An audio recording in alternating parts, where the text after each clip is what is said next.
प्रकृति आम पई अनेक प्रकार व्यवस्था करिथाए।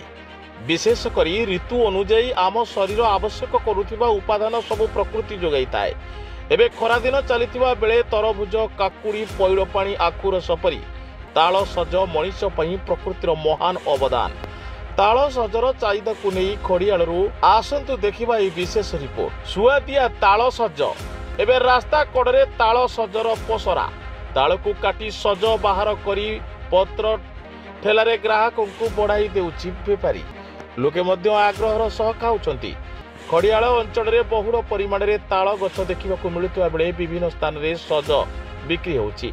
किछि व्यक्ति गछरु ताल फल तोली बिक्री पई पसरा मेलाई थांती, परे काटिकी सज बाहर करी बिक्री करथांती।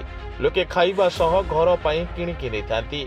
यह सुआदिया और देह पई बहुत हितकर बोली लोकंकर मत। यह पार्टी को मजा और देह को ठंडा रखि थाए। उदिया खरारे देह आवश्यक करुथिबा जलीय अंश एहाठारु मिलिथाए। कषिथिबा बेले एतुरु प्रचुर जलीय अंश मिलिथाए।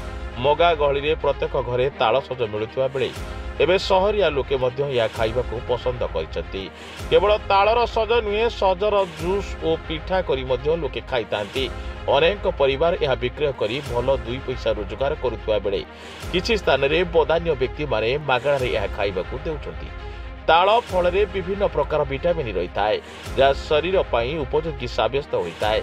एई गछ बहुत उच्च होइथिबारु वज्रघात रक्षा करिताए।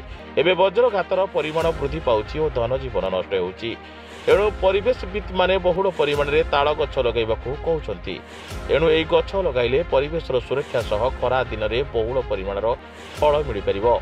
सर केन आपन करना मोर ना जमेश्वर मेहरा केन गा एटा गोंडा भैली रु आछे कोन आगे ताल खोजन केनता लागुछि का सब कहंतु। एटा तो आगे खरा दिन लागि ताल खाबार लागि भल लागसी। आरो इनो आमे आस्तनु सिकवा के आस्तनु ई बाटे ताल बिकुछ। ताल टिके खाला के भल लागला, पेट भी ठंडा रहसी। एटा केते लागि खाबार के न अटकी दिनु आमे ताल खाबार कथा खरा दिन हाय हाय ताल खाबार कथा खरा मासे। नुआपड़ा जिल्लारू मुख्य प्रतिनिधि ओम प्रकाश चौधरी को रिपोर्ट, साई सत्य न्यूज।